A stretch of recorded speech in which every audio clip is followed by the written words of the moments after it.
Bien, on a tous entendu les nouvelles assez choquantes la semaine dernière, alors que un missile balistique a touché un hôpital en Israël où il y a environ 1 million de personnes qui sont dépendants de cet hôpital-là, et l'impact a été dévastateur.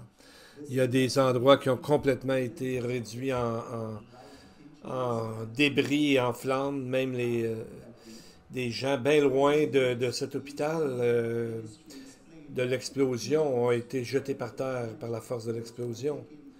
Ils disent qu'il y a 71 personnes qui ont été blessées, la plupart assez légèrement, mais il n'y avait aucune mort. Aucun mort. Comment cela peut-il arriver? C'est que Dieu protège son Église, protège Israël.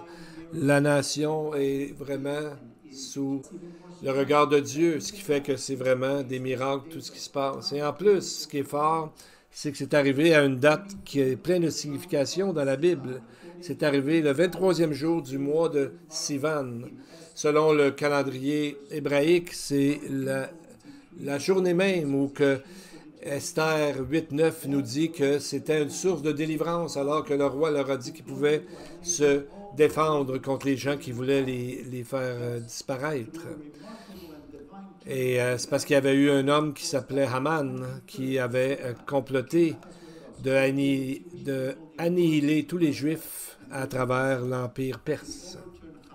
Et le king Assuérus a donné l'autorité aux Juifs par un décret de pouvoir se soulever et se défendre pour se défendre contre le décret de mort que Haman lui avait fait signer auparavant. Ce même jour, et c'est ce qui est arrivé, il y a 2500 ans, on voit que la menace est venue de absolument la même région qui est aujourd'hui hostile envers Israël. Donc, c'est un rappel sombre qu'il y a des ennemis qui ne changent jamais et dans les mêmes régions que la Bible. Mais on voit aussi une autre vérité, c'est que Dieu toujours monte la garde sur son peuple. Et il y a un autre parallèle, c'est dans la victoire d'Esther, dans la deuxième de Sivan, a fait que ça fait revenir des gens vers Israël à ce moment-là et reconstruire le temple. Et qu'est-ce qui est arrivé? C'est arrivé la première venue de Jésus. Et aujourd'hui, on sait qu'Israël est en train de préparer tout pour avoir le troisième temple. On sait que le deuxième temple, c'est là où Jésus a marché. Mais le troisième temple va amener vers la seconde venue de Jésus. Et on sait que l'Iran maintenant a amené... ce que ça a fait, la guerre avec l'Iran, c'est que ça l'a comme ouvert encore, vous savez, les accords d'Abraham qui avaient été commencés, puis ce qui a été arrêté par le Hamas qui a attaqué Israël le 7 octobre. Alors, l'Arabie saoudite dit qu'ils veulent recommencer à parler de cette paix. Donc, on voit que tout ça est en train de se préparer pour le troisième temple et la venue du Seigneur.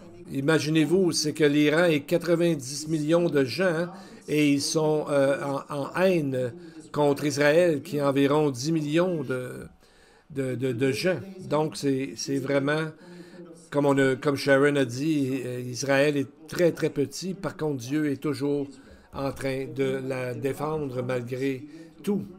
Dans le judaïsme d'aujourd'hui, cette date de 23 de Sivan est vue comme un point tournant. Et c'est la même chose, était un point tournant du temps d'Esther, et c'est la même chose aujourd'hui, qui montre que Dieu est toujours avec eux.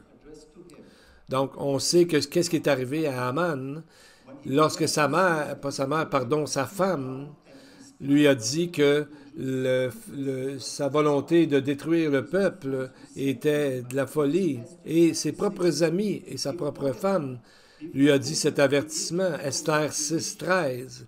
Si Mardoché, devant lequel tu as commencé de tomber, est de la race des Juifs, tu ne pourras rien contre lui, mais tu tomberas devant lui.